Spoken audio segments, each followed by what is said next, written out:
Let's continue with our journey to beat the coronavirus and the lockdown period. And let's do Mrs. Green. Mrs. Green is actually a very, very good question. And there is quite a few very good principles that this question tests. Mrs. Green is the owner of Green Computers. It has been in operation since 2001 and has a financial year end of 30 June. Green Computers sells computers and computer supplies to individuals as well as larger entities. They also have a technical division that does repairs and maintenance of computers. Guys, clearly they have a dual income stream. The one is the buying and selling of computer and computer supplies, and the other one is the service income that they're going to earn from the technical division. Now the buy and sell is normal sales, and there we have sales, cost of sales, and gross profit. But service income must not be added with your sales figure because that is going to distort your gross profit figure. So service income will be shown as part of other operating income. Green Computers uses the perpetual inventory system and costs their products by using the weighted average method. Green Computers is a registered VAT vendor, and you can assume that all transactions are with other registered VAT vendors unless otherwise stated. A VAT rate of 14% must be used. During June 2015, Mrs. Green began negotiating with a large computer supplier who offered better prices, trade discounts, and settlement discounts than their other suppliers. Before the negotiations could be concluded, the supplier wanted to see a full set of financial statements for the year ended 30 June 2015. Mrs. Green informed the accountant, Mr. Emerald, and the inexperienced clerk, Rosie, that they must start with year-end preparations so financial statements can be produced as soon as possible. Mr. Emerald was an elderly man who suffered from stress and was often off work, leaving Rosie to record the transactions. During July 2015, he admitted to Mrs. Green that he could not handle the pressure for finalizing the accounts quickly, and you have been asked to assist with the adjustments and errors that have occurred in order to prepare the financial statements. The following trial balance was presented to you as at 30 June 2015. Land and buildings, equipment, vehicles, accumulated depreciation, equipment, accumulated depreciation, vehicles. Inventories, VAT control, a credit balance there, 22,692. Capital, drawings, something went wrong here, seriously. Mortgage bond, debtors, allowance for credit losses, creditors, allowance for settlement discount, creditors, cash and cash equivalents, debit balance. Sales, computer repair income, again, remember what I've said to you. This income must be shown as other operating income and not be added with your sales figure. Cost of goods sold, proceeds on the sale of a vehicle. What funny animal is this? You do not record in a separate account proceeds on the sale of a vehicle. What do you record? You record profits or losses on the sale, but definitely never ever proceeds. So obviously I have to get rid of this somewhere along the question. Salaries, expenses, computer repair expenses, and other operating expenses. The following additional information was obtained. In May 2014, now May 2014, according to my books, is the previous financial year. Mrs. Blue declared bankruptcy and the account of 7980 was written off as no monies were expected to be received. In January 2015, in the current financial year, Green Computers received a check from the liquidators representing 30 cents in the rand. Rosie, now you will see Rosie doesn't know what she's doing. Rosie debited the bank, which is right, with the amount received, and she credited debtors with a full amount received. So the full amount received will tell you exactly that that will include VAT. So how am I going to exclude VAT? I'm going to say firstly what was the amount that they received. They received 7980 times 30%. So a total amount of 2394 was received. She credited debtors. So obviously I have to debit debtors, and if I debit debtors, I'm going to increase the value of debtors. And then what she should have done is, let's just get some space here. She should have credited credit losses recovered, which is an income item. And guys, please, you should have started off, because the first thing that they ask you is they want you to write or to do the statement of profit or loss and other comprehensive income. So you should have started off with writing down your template. And you have more than enough information out of your trial balance to have a decent template. You can leave a line or two open each and every time in every subsection of your income statement so that you can just complete it if it was not on the trial balance. And then the same thing applies to your notes on trade and other creditors and long-term liabilities. At least for long-term liabilities, you haven't got a clue what to write there at this point of time, but write the note, long-term liabilities, so that we can start completing the long-term liabilities when we come to that. Trade and other creditors, you can clearly write the note, name of the note.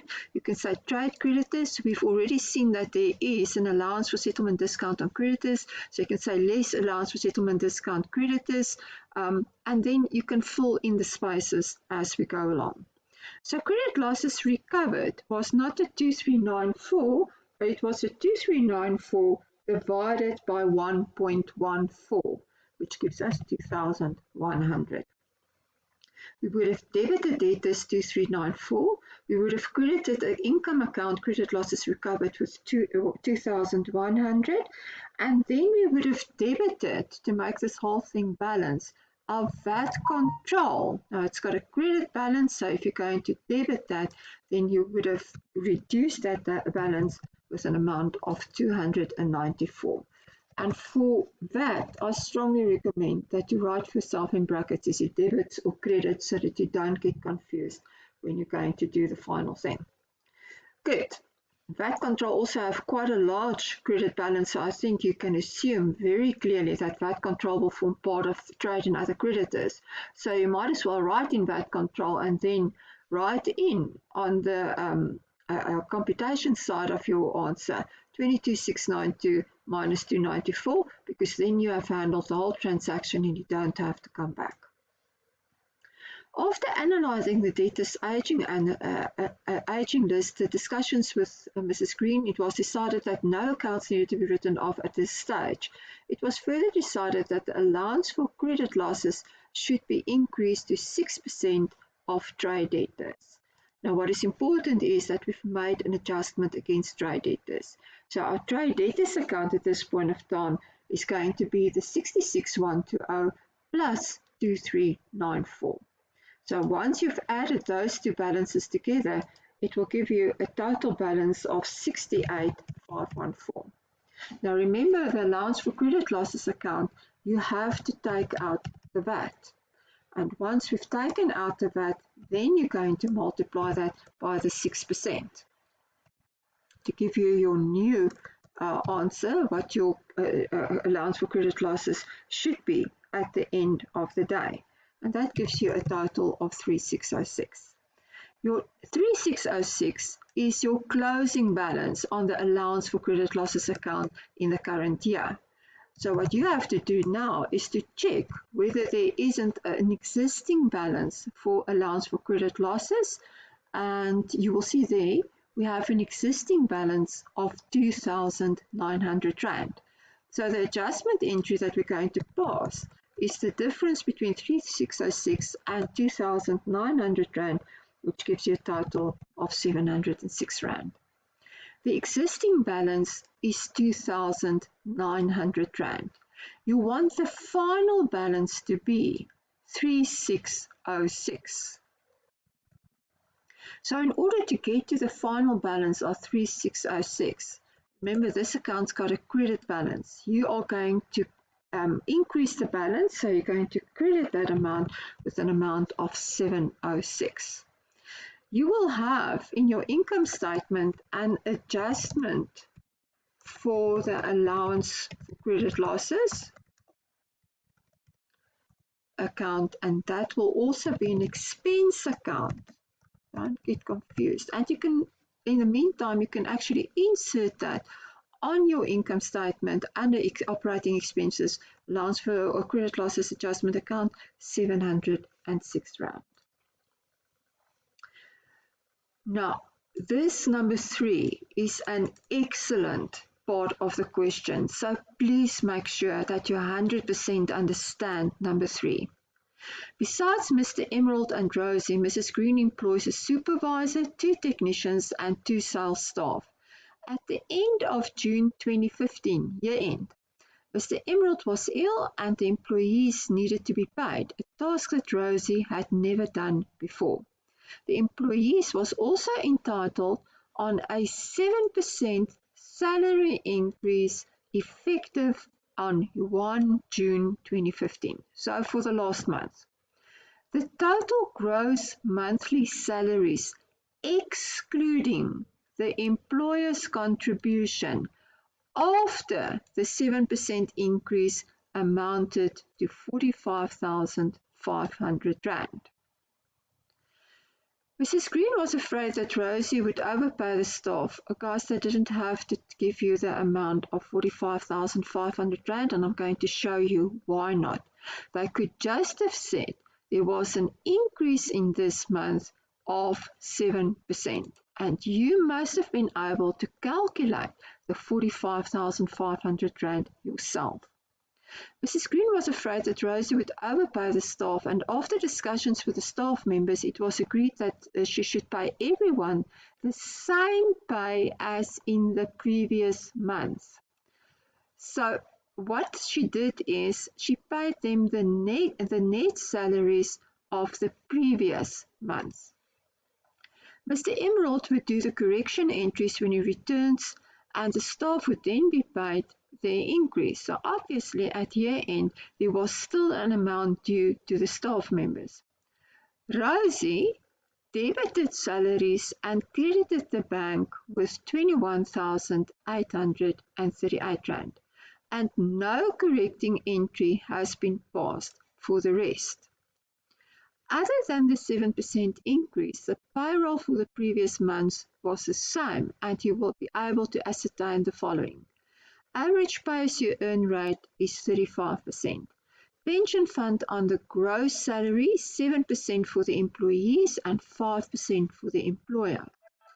UIF, 1% for the employer and the employee.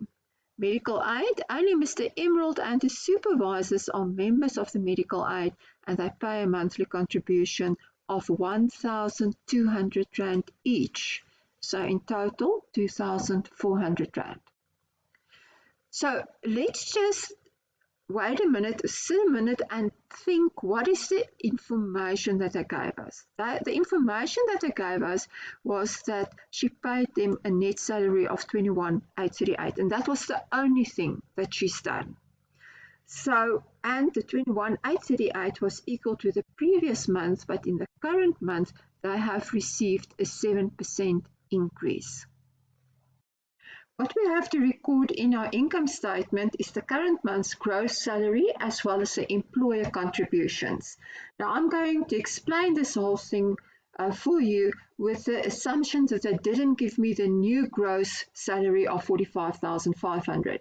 They gave you the 21,838, the amount that you paid, which was equal to last month's net salary, and there was an increase of 7% as at the beginning of the current month. So last month, our net salary of 21,838 equaled the gross salary of that month, less my pay-as-you-earn deduction, less my pension fund, less my UIF, less my medical aid. Do that, then it's more in line. Good. So if we're going to resolve, we didn't know what the gross salary was last month. So if we're going to resolve this, then the X equals my gross salary of last month. We are not interested in the gross salary of last month, really. What we would like to work towards is what was the gross salary of the current month. And they've told us there was a 7% increase. So last month's gross salary is 42,523 times 1.07 give us this month's gross salary of 45,500. Now we can go and we can calculate our deductions based on the current month's gross salary. Now remember, Rosie didn't pay over any deductions. The only entry that she passed in the books was she debited salaries with a 21,838 and she credited bank with a 21,838. So it is clear that we still owe our employees a certain amount of net salary this month because there was an increase. Also, we haven't recorded our deductions at all. So therefore, we can only go and we can calculate what the deduction should have been and then straight away pass the correct entry. So if our gross salary was 45,500, our pay as you earn is 35% of the 45,500 equals 15,925.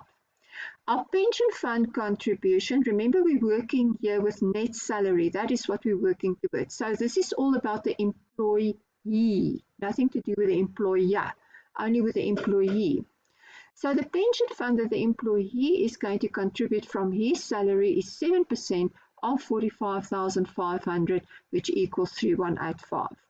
UIF is 1% of his gross salary, which equals 455. Medical aid is a fixed amount, is for two persons at 1,200 Rand each, so in total 2,400. So the net salary for June should have been 23,535. Now, whilst we're still on doing these calculations, let's continue with our calculations and say what was the employer contributions, because the employer contributions must also form part of our salary-related costs, our expenses for June. The employer also 1% of the gross, which equals also 455. Pension fund is not 7% but only 5%. So 5% of the 45,500, which is 2275. So total employer contributions 2730. I want to show you the correction entry that should have been passed. So if I've asked you to do a journal entry, you should have done it in the following fashion. Salaries journal would have been debited with a gross salary of 45,500. Now for the moment, forget what Rosie has done and let's see what we should have done. We should have debited salaries with 45,400. We should have credited creditors for salaries with a net amount of 23,535. We should have credited pay as you earn with an amount of 15,925. We should have credited the pension fund creditors with 3,185. There is the deduction. We should have credited UIF with 455 and we should have credited medical aid with 2,400. So in total, when we add this all up, it will balance back to our gross salary of 45,500, and there clearly you can see why. There is the whole the equation in order to make it happen. Now the employer contributions, we're going to debit salaries or salary-related costs. In this question, I've handled everything under salaries. 2730, the total employer contribution. I'm going to credit my creditors for UIF with 455, and I'm going to credit my pension fund creditor with the 2275. Now it's only the adjustment entry that we have to pass for Rosie's entry that she has passed. We are now going to debit creditors for salaries with an amount of 21,838. Remember, she's already paid that. She cannot reverse that. That actually went through her bank account, and that's the end of the story. So we cannot pay our employees, again, the net amount of 23,535. That is not going to happen because we've already given them 21,838. So we're going to reduce that creditors account with the amount that we've already given them, the 21,838. Now what she did is she credited bank and she debited salaries. Now we have debited salaries now with the correct amount. So let's take the wrong one out of our salaries expense account. So we're going to credit salaries with a 21,838. What is going to remain in our books now?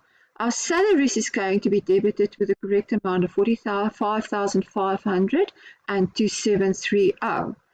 Our creditors amounts, our creditors for salaries is going to be debited with what? Credited with what? 1697 is going to be the remaining balance in that accrued creditors for salaries accounts.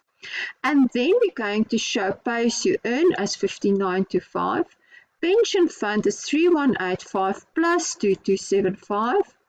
UIF 455 plus 455, and the medical aid fund 2,400. So if we're going to go to our trade and other creditors notes, we can insert all the stuff because we have all these answers already. SARS pay as you earn, the 15,925. Pension fund payable, that would be both the employer and the employee contribution 5460. UIF payable would be 455 times 2. Medical aid payable would be the 2,400 Rand, and our accrued salaries, in other words, what we still owe our workers, is the 1697 that we have calculated there. So the adjustments that we're going to make against our expense account there is we're going to debit the expenses with the 45,500, the gross salary of this month, plus the total employer contributions of 2730, and we're going to take out the wrong one that she has posted of the 21,838, and then we're done with number 3. Number 4. During October 2014, Mrs. Green negotiated to buy a technical piece of equipment from a company in Cape Town that would assist the technicians with computer repairs. The invoice price of the equipment was 85,500 Rand. So that will include that. The company offered Mrs. Green a 10% cash discount if she would pay for the equipment prior to delivery. Mrs. Green accepted this offer, and an electronic payment was made on 1 November 2014, and the transaction was correctly recorded. So what was the cost price? The cost price was 85,500 divided by 1.14 multiplied by 90%. And you could have said 85,500 multiplied by 90% divided by 1.14. It gives you exactly the same answer. So the total amount was 67,500, the cost price of that new equipment. Mrs. Green accepted this offer, and this payment was made on 1 November 2014. Unfortunately, there were delays with the shipment, and it only arrived at Green Computers on 1 December 2014, at which time it was ready to use. Very important words. During the month of December, the technicians received training on this equipment and only began using in the beginning of January 2015 this piece of equipment. Guys, what is the rule? The rule is I have to provide for depreciation as from the date that that asset was available to use. It was ready for use. So with all these dates that they gave me, November, January, December, the one that you have to use in order to start calculating your depreciation is the 1st of December, the time it was ready to be used. Mrs. Green estimated that the residual value of the specialized piece of equipment would be 7,500 Rand exclusive of VAT. Remember, if I give you an estimated residual value, you must always work with a VAT exclusive amount after its useful life. All equipment is depreciated on a straight line basis over estimated useful life of 10 years. And there's no residual value estimated for any other piece of equipment. So 67,500 was the cost price. What is the depreciable value of this equipment? The depreciable value is like the name indicates. On what value am I going to depreciate the asset? Only on 60,000 Rand. I'm going to write off it at 10% per annum. So multiplied by 10%, and from the 1st of December until the end of June, our financial year is 7 months. So the amount of depreciation that we're going to write off equals 3,500 Rand. Now, if you go back to your trial balance, in my trial balance, which is as at the end of June, we have equipment in our books of 296,000 Rand. Now remember, that will include this new piece of equipment that we have bought. So if we look at the 296,000 Rand, and we have to take out of the 296,000 Rand the cost price of the new equipment to get to the cost price of the old equipment on hand. Nothing happened with that, so there was none of this equipment that was sold during the year. So basically what it means is that we have to also provide depreciation on the 228,500 Rand. There was no estimated residual value on this other equipment. So all we're going to do is we have used it for the full year, so it means that the additional depreciation on the equipment, on the old equipment, must have been 22,850. So 22,850 plus the 3,500 Rand give us a total depreciation charge on equipment of 26,350. So that equals the 3,500 plus the 22,850. So our adjustment entry that we're going to pass is we're going to have here a depreciation, equipment, of a total of 26,350. So we're going to debit the depreciation account and we're going to credit that accumulated depreciation account with 26,350. So it's going to increase that account. Okay, good. The next one is on 30 September 2014, Green Computers bought a new vehicle at a cost price of 261,000. Guys, cost price, if I tell it to you like that, it means that the VAT has been excluded already. Cost price never includes VAT if I'm a VAT vendor, which was correctly recorded. On the same date, one of the older vehicles with an original cost price of 180,000 was sold to one of the technicians for personal use. The odometer reading, let's just put that one there, on 1 July 2014, the beginning of the year, was 202,000 kilometers, and on the date of sale, the odometer reading was 216,600. Rosie was unsure, not that one, that one. Rosie was unsure how to record this transaction, and she debited the bank and credited the proceeds on the sale of the vehicle with a full amount received. Now that is where that funny thing in our trial balance is coming from. Remember this one. Proceeds on the sale of vehicle 51,300. So that is the full amount, and if it's the full amount, it includes VAT.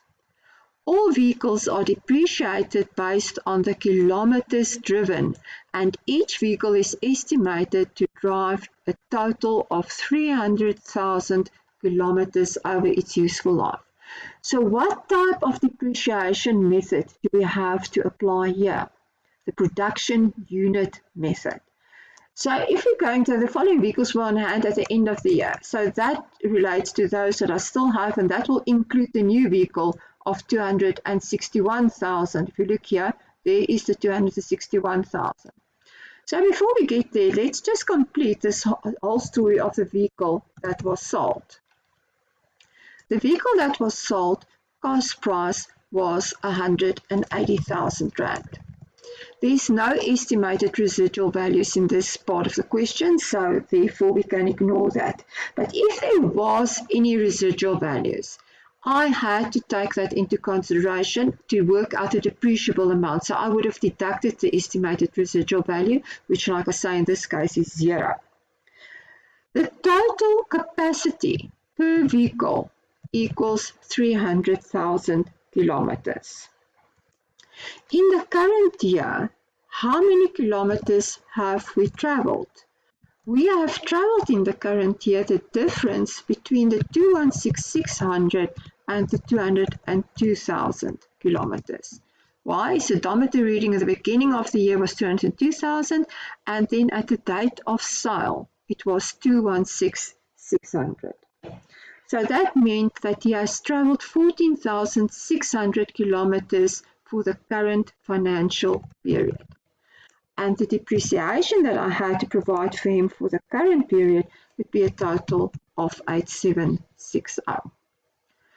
Now, if we want to work out the profit or loss on the sale of that vehicle, we would have said, well, what was my carry value of this vehicle at the date of sale? Now, 180,000 divided by 300,000 kilometers multiplied by the total number of kilometers driven up to the end of the date of sale was 216,600. So the total accumulated depreciation at the date of sale was 129,960. So if we want to work out the carry value of the vehicle at the date of sale was 180,000 less the accumulated depreciation of 129,660 gave us a carry value then of 50,040 rand. What was the proceeds? The proceeds was 51,300, if you remember correctly, 51,300, but that includes VAT. So we have to take out the VAT of 1.14, and that then gives us a VAT exclusive proceeds of 45,000. So that means that we made a loss on the sale of the vehicle equal to 50,040 less 45,000 equals 5040. So let's add that to our income statement. You should put it immediately in your income statement. Loss on disposal of the vehicle equals 5040. And obviously, guys, that one will disappear. Right. Now, let's continue with the depreciation calculation of the vehicles that we still had on hand at the end of the period. Yeah. Good. At the end of the period, we had vehicle number 1. Vehicle number 1 has travelled in total 61,500 kilometers in the current period. So the cost price equals also in this case a depreciable value divided by the capacity, which is still 300,000 kilometers, multiplied by the number of kilometers driven in the current year, gives us 46,125. On the second vehicle, we're going to have a total of cost price 261,000 rand divided by its total capacity of 300,000 kilometers multiplied by the number of kilometers driven in the current financial period of 56,500, and then that gives us total depreciation of 49,155. Remember the depreciation on the sold vehicle. And the depreciation on the sold vehicle, as we've calculated that, was 8,760.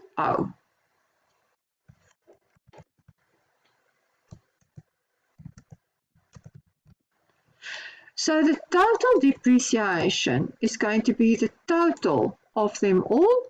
And if I'm going to add that all together, that is going to give us a total of 104,004.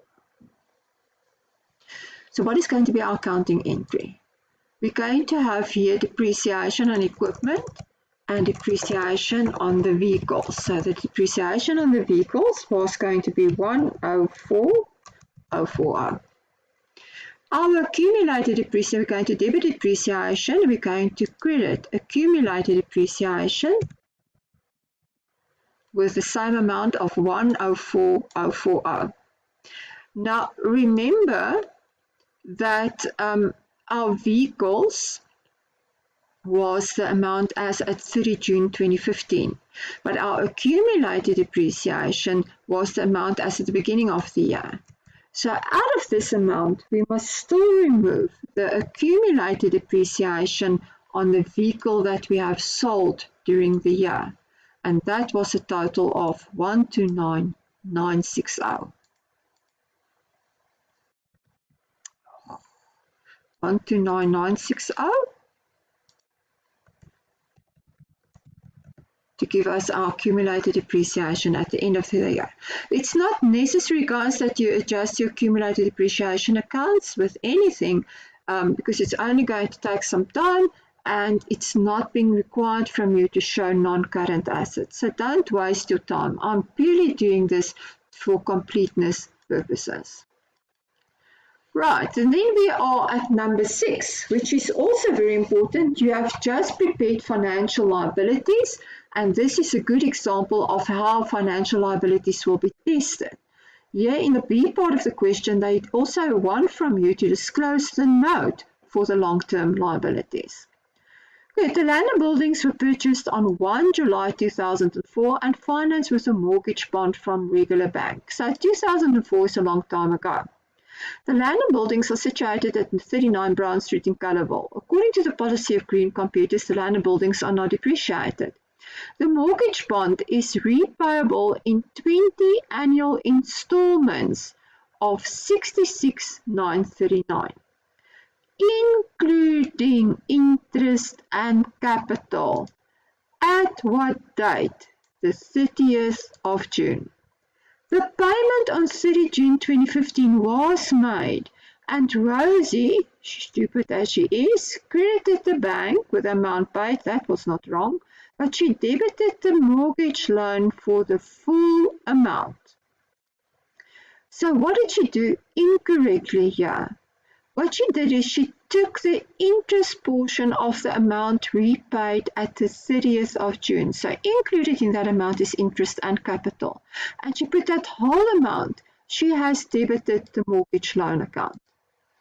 So that mortgage bond there of 311,283 was after she has posted that amount of 339. So guys, we have to adjust that first, and then 66,939, that was the amount. Adjust that entry first, then we can work out what was our real outstanding amount as at the beginning of the year. So we're going to increase that 311,283, it's a credit that we're going to pass, with the 66,939 to work out what was the total interest that we had to pay on that amount for the current year, the 30 June one. Then after we have done that, we can calculate what was the capital amount. So the interest portion will go to finance cost, interest paid. The capital portion of the repayment, that is going to be the portion that we're going to reduce our mortgage loan with. Good. Now there's another thing that I have to do. They want us to prepare the note. So therefore, for the note and for the purposes of the note, we also have to split that total outstanding capital amount at the end of the year. In what portion of that amount, capital-wise, is going to be repaid in the next financial year. So therefore, we have to do our amortization table not only for the current financial period, but also for the next financial period. Now, to complicate the amortization table a little bit, we say that the current rate of 12% will increase in the next financial year. So when we're going to do the next financial year, as from 1 July 2015, that rate is going to increase from 12%, which is the current rate, up to 13%, which is going to be the new interest rate. Now, if an interest rate is going to increase, that means that your installment will also increase. And clearly you can see there that the installment has increased from 66,939 to 69,504. So we will also have to take that into consideration when we work out the capital and the interest portion in the next financial period. Let's have a look what it looks like. Good. The first thing that we had to establish was our outstanding loan amount in the beginning of the year. So therefore we reversed the incorrect entry. We added the amount of the current year's installment, which has debited against the mortgage bond. We're going to credit the mortgage bond once more with that amount so that the total outstanding amount can be determined, which is 378,222. Our interest rate in the current year was 12%. So 12% of our outstanding loan amount of 378,222 give us an interest portion of 45,387. The total payment which was made for this year is the installment of 66,939. Now, if 45,387 included in that amount was interest, it means that the capital balance which was included in that amount must be the difference. So 66,939 less 45,387 will give us our capital repayment, which is 21,552. What is our outstanding loan balance now at the end of the year? Now, our outstanding loan balance at the end of the year is the opening balance of 378,222 less the capital repaid for the year, 21,552, and that will give us our outstanding balance at the end of the year, 356,670. So that's our outstanding loan for the year. So our total outstanding mortgage loan with regular bank was an amount of 356,670.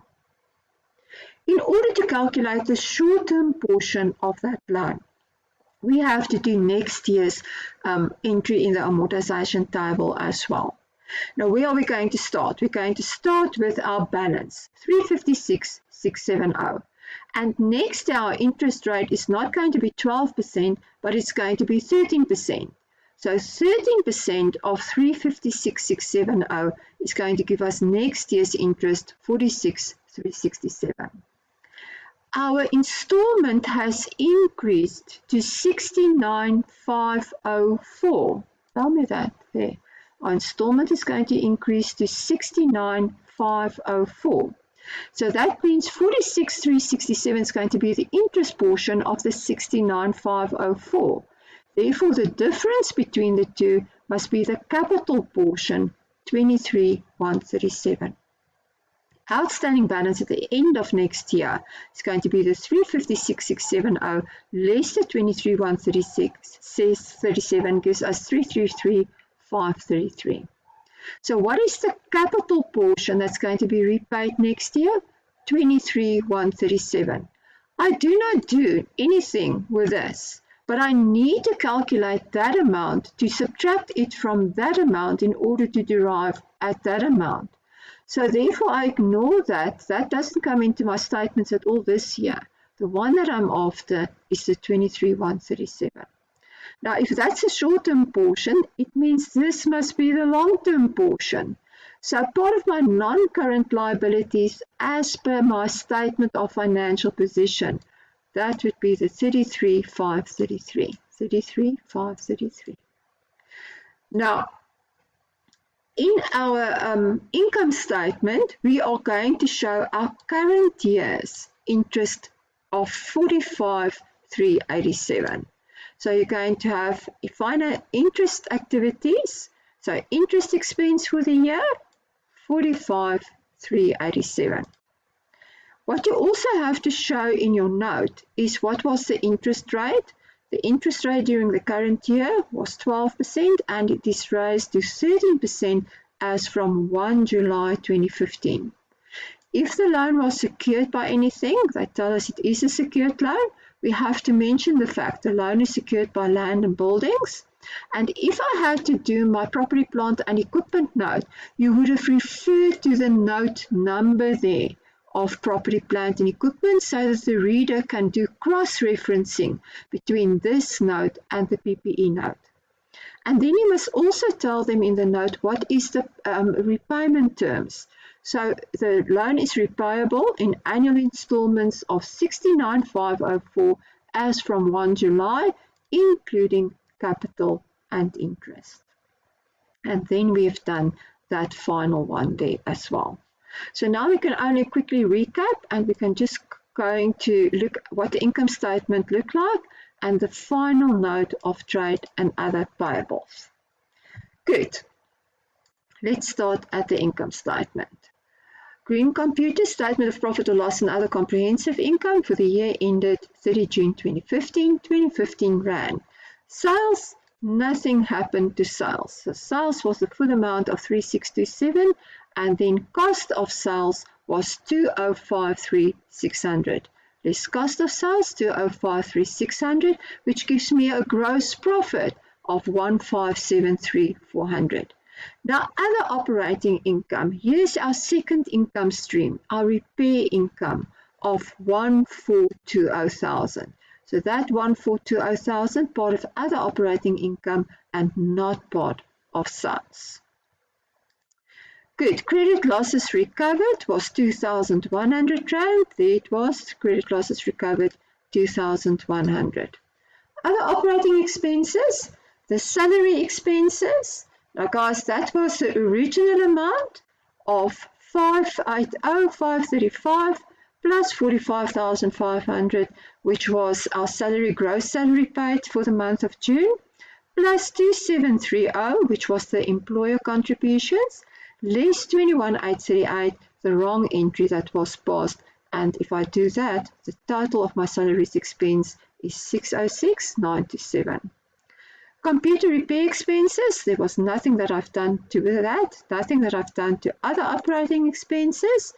Credit losses, this is my adjustment for credit losses account, which I've added here, 706 Rand expense. Depreciation, there's our depreciation that we still have to put into our income statement, which is the sum total of those two. And here's our loss on the sale of the assets of 5040, which we have also inserted here. So that gives us total profit before tax. I've already spoken about our interest, so net profit for the year, 1,050,000. Trade and other payables, trade creditors. Here I've only shown the net, but it is strictly speaking not correct. I should have shown trade creditors 58,140, less allowance for settlement discount on the creditors of 1560. There's the 58,140, less the 1560, which would have given me my net creditors of 56,580. If we look at our VAT control account, remember this proceeds that we have received on this old vehicle. We have received that proceeds there of 51,300. And we said that we had to take that 51,300 out of the books. So we would have debited this account with 45,000, which would have gone to the asset disposal account in order to derive at the loss of 5040. The other amount, the remaining amount, which is 6,300, would have been VAT. So what did we've done? We would have debited this account with 51,300. We would have credited the asset disposal account with 45,000, and we would have credited our VAT account, because it's VAT output, with that amount of 6,300 Rand. So VAT output, it's a credit against that account of 6,300. So if we go back to our trade and other payables note, our VAT control account would have been the opening balance of 26692 plus the 294 that was on the credit losses recovered, plus the 6,300 Rand, the VAT included in the 51,300, and that gives us final balance on our VAT control account of 29,286. We've done the pay as you earn, the pension fund, the medical aid, and the accrued salaries. So that would have given you then a total of 112,258. a very good question. Make sure that you can do exactly what is required from you to do in this question. Make sure that you understand 100% what's going on here.